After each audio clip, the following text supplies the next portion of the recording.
Esselamu Aleyküm vatandaşlarım. Ben evvel Rozu Heytanlarını tebrikleymen, mübarekleymen. Yakından beri sözlügenlik siylerimge köngül bülüp, Uygurustan Azatlık Teşkilatı'nın torbitiga çıkarıp yardım berip atkan Uygurustan Azatlık Teşkilatı Teşvikat Bölümü rehberleriga chin kalbimden selam yollayman. Şu qatarda Uygurustan Azatlık Teşkilatı rehberleriga ve bu teşkilatның a'zolariga chin kalbimden selam yollayman.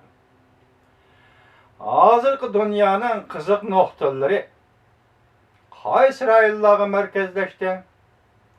Oldi bilan Amerikaning yer shari siyosati Osiyoga yetkazdi. Bu hammadan büyük vakadır ve hammadan büyük muammodur.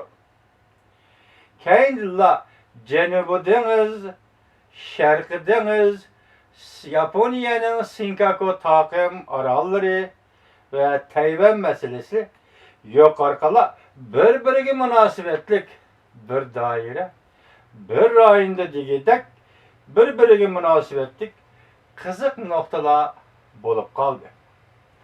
Bugün Amerika'nın Tayvan siyaseti özgürlük hasıl kıldı mı deydiğen mesele üstüde toxtalıb ötümüz. Biz ötken killiksimizde Tayvan üstüde Tayvan doğrusu ve Tayvan buğuzu bulup atkan özgürlükle özü toxtalgan idi. Endi bir yerde bir sual oturğu çıkıdı. Tayvan meselesi zaten qandaq mesele? Biz bunun tarihi yusunda nayt uzaktan veya ki başka bir yolu bilen derhal bana şundaq mesele dep aytib bilemeymiz. Çünkü bu bek murakkab, nayt köp sahife talep qiladigan meseledir. Fakat İkinci Dünya Urushu'dan keyin 45-yili Yaponiya uruşdan çekinip Yaponiya yaka teslim bolup Tayvan boğazıda Tayvan'dan ve Kore'den çıkıp ketkendiğin yıllar 45-yili Amerika Tinç Okyan uruşuda galba kılgan günden başlapla Tayvan meselesi gün tertip kelgen idi. 1949-yili 45-yili Amerika Tayvan'ı Xitay'nın Xitay Kuomintang'ın ixtiyarı ötküzüp berdi. 49-yili Janjeş çoğun qırıqlıqda komünist Xitaylardı yengilip 1 milyon askerini başlap Tayvan'a kelip aldı.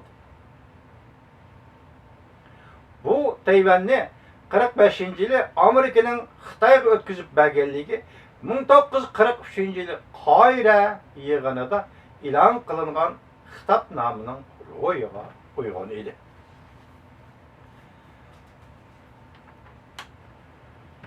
Tayvan 1971-yili Birleşken Devletler Teşkilatı'daki o'rnidan ayrılıp kaldı. 1996-yili 3. ayda 3. ayının 23. günü Tayvan'da acayip bir ulu hareket, yoki acayip bir ulu saylam, acayip bir ulu tevreş, acayip bir siyasi namayende o'ttirg'i chiqdi. Yani saylam arkalı, umumi saylam arkalı Tayvan'da demokratiyani ishga oshirish, umumi saylam arkalı Tayvan rahbarlarini prezidentni saylashdan iborat ulu hareket o'ttirg'i chiqdi. Biroq 3. ayının 8. günü 1996-yili 3. ayının 8. günü Xitay hükümet Tayvan boğazıda harbiy manevr qilib Tayvan'ın Jilin portiga ve janubidagi Kaohsiung portiga sınaq xarakterli ishtirok attı. Sobiq prezident Clinton Tayvan'ın 7. eskadronini Tayvan boğazı haydab kirdi. Sobiq Clinton 7. eskadronini Tayvan boğazı haydab kirdi. Şunun bilan Xitayning o'zi bu rayondan quyruğunu tikib etken bo'ldi. İş şunun bilan oxirlashdimi yo'q? Yangi ish boshlandi. Masalan 1972-yili Amerikaning sobiq prezidenti Nixon Beijingni Cungoni ziyorat qilib, Shanxay axboroti imzolaganda, Shanxay axborotiga mundaq bir mavzuni kirgizdi. Tayvan bo'g'ozining ikki tarafida yashayotgan jungoliklar faqat birli jungu bor deydigan o'rtaq tonishga kelib, Tayvan junguning ayrılmaz bir qismi deydigan bo'lsa, Amerika hukumati yuqoriqidek maydon va pozitsiyaga boshqacha ko'z qarashda bo'lmaydi. Amerika junguliklarning o'zining Tayvan masalasini tinch yo'l bilan hal qilishiga ko'ngil bo'ladiganligini qayta sharhlaydi deydigan bir moddani Shanxay axborotiga kirgizgan edi. O'zining va'dasi turadigan, gapida turadigan Amerikaliklar mushu axborotning mushu ro'yi bo'yicha hozirgacha amal qilib keldi. 1993-yili 4-oyning 23-kunida Singapurda Tayvan taraf bilan Jungo tarafning siyosiy suhbati bo'lib o'tdi. 1998-yil 10-oyning 14-kuni Beijingda Tayvan taraf bilan Xitoy kommunist tarafning siyosiy suhbati bo'lib o'tdi. Xitoy kommunist tarafdan Tayvan tarafdan Go Jinfu, Xitoy kommunist tarafdan Wang Daohan ikki kishi bu suhbatni boshladi va oxirlashtirdi.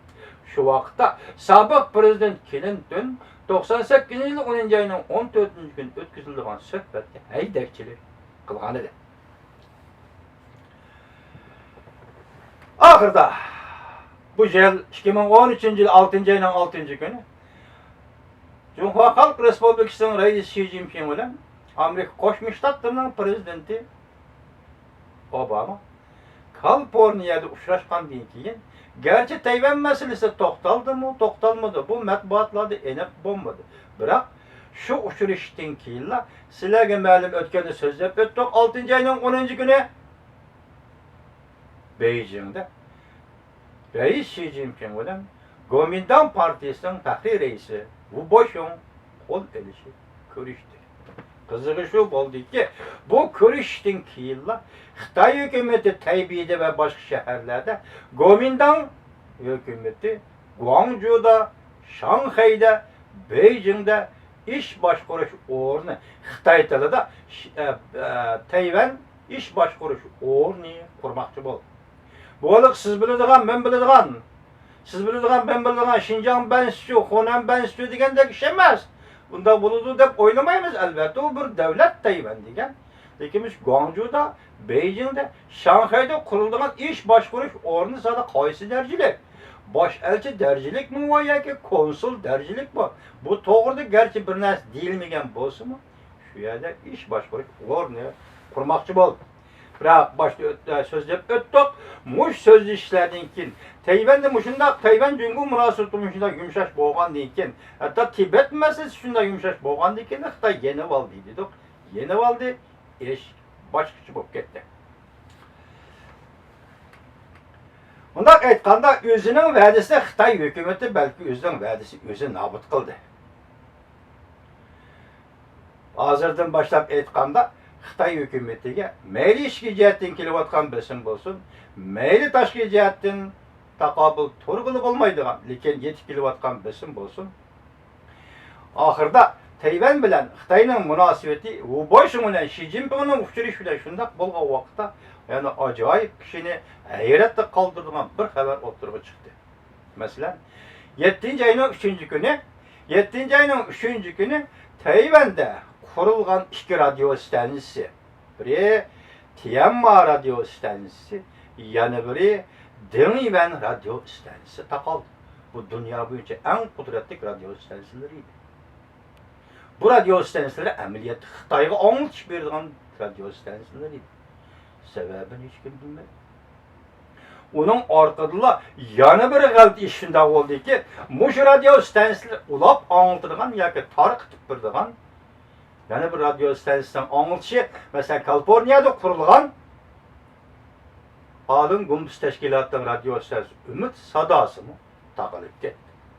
Kişiler hayran qaldı ki, bu Xitoy demokratik özgürlük dəvrini kırdıgan bolsa bu radio stansiyaları kerak idi. Kirmege haletten bu radyo stansiyaları gerek idi. Tayvan bu radyo stansiyası takip etken nemini köz tuttu. O keltirgen sebeplerinin özü sebep bulanmaydı. Şuna Amerika Avaz Radyosu'nun muhbiri bu haberden haber kıyganda bir yerde kandak sadece siyasi oyun bu ya siyasi maksat var degen narsani kıstırıp koydu. Hazırgacha bu işki radyo stansiyasıymış da kaldı kişi hayran kaldı. Xitay bu doğruda nemi verdi. Xitay nemi verdi. Tayvan hükümeti, Mayınca hükümeti nemeni kabul kıldı. Keyin vaqtı biz yani sözüldük, ötken vaqtı sözüldük. Nemi dedik? Mayınca öyle Xi Jinping uçraşmak dedik. Kaça uçraşacak olur? Enek bulması mı? Bu radyodan takılıp gitişi kişilerini hazırgacha intan çoğun hayret kalbıdı. Gap Xitay nemi verdi degan mesele bir takıl. Endi yana bir aylarımız geldi. Yakından bir buluvatqa işler qaraganda 7. ayının 12. günü, mesela 11. günü Washington'da ötküzülüvatkan Amerika Xitay o'rtasidagi strategik, iqtisodiy strategik yig'in oxirlashibla 11. gün oxirlashibla 12. günü 7. ayının 12. günü Prezident Obama Amerika Davlat Majlisi ma'qullagan Tayvanni xalqaro aviatsiya klubiga kuzatuvchi sifatida qatnashtirish deydigan qonun loyihaga imzo qo'ydi. Nayt tiz 7 gün içinde imza koydu. Bu mu kişini hayran kaldırdıgan bir iş oldu. Şunun bilen Tayvan bu halkara aviatsiya klubi a'zo bulup kiraleydigan bo'ldi. Bu tibide endikileylok 8. ayının 1. günü Van ve Torbeti'nin haber kılışı asaslanğanda 8. ayının 1. günü Amerika'nın Avam Palatası 2013 yıllık Tayvan siyaseti kanun layihasını ma'qulladı. Bunun da Amerika'nın Birleşken Devletler Teşkilatı turuşluq vekili Tayvan'ın Birleşken Devletler Teşkilatı'daki yani başka teşkilatla katnış üçün rol oynaşı lazım. Diyen bir madını kırgız. Eninden eğirrak yani şu oldu ki Tayvan'ın yukarı derecek rehberlerinin Amerika'nın yukarı derecek rehberlerinin öz ara birbirini ziyaret kılışını uğurlaştırış gerek diyen kanunlar ya bu. Bu kanunlarını salmayı eğirlaştı. Şuna qaraganda Tayvan siyaseti Amerika'nın özgürlük bulduğunu qandaq. Mundaq aytqanda biz özümüz tahlil qilib kelib qo'yamiz ki undaq qazanğı mundaq çümüş. Mesela Xi Jinping reis qandaqdır va'dalarni berib yeni vaqandan keyin undaq qazanğı mundaq çümüş bo'lib o'tamdi va yoki Amerika'nın yer şari siyasi Osiyoga yetkelganda bu yerda eng qiziq nokta bir nokta. Esik konu nokta. Lekin her gün yenilenip durduğun, yeni mezmunga ega olup durduğun nokta Tayvan noktası, Tayvan kızık noktası da Amerika'nın siyaset karakterlik özgürlük hasıl kılgınlığını görüp olamdı. Ondaqda da bunda siyasetin özgürlüğü kelgisi de Amerika Cumhuriyeti münasebetiga qanday ta'sir ko'rsatdi? Rayla münasebetiga qanday ta'sir ko'rsatdi? Masalan Janubiy dengiz vakası, Yaponiya Sinkakorlu vakası, Şarkı dengiz vakası qanday ta'sir ko'rsatdi? Oxirida yig'ib aytganda Tibet meselesiga, Uyg'ur meselesiga qanday ta'sir ko'rsatdi? Sebebi diqqatinglar shuningda bo'lsin ki bu qatim kunmida o'tkazilgan ikki davlat o'rtasida kishilik huquq suhbatida Tayvan suhbatida Tibet meselesi bilan Uyg'ur meselesi yani ayrım egizga elindi. Mayli suhbatda g'alaba qilsin, g'alaba qilmasin, Amerika Qo'shma Shtatlarning mushundaq suhbatda Uyg'ur va Tibet meselesi qo'yib turishi, uning munosabatlik Tayvan meselesidan birga kelishi kishilarni cho'nqur o'yga soladi.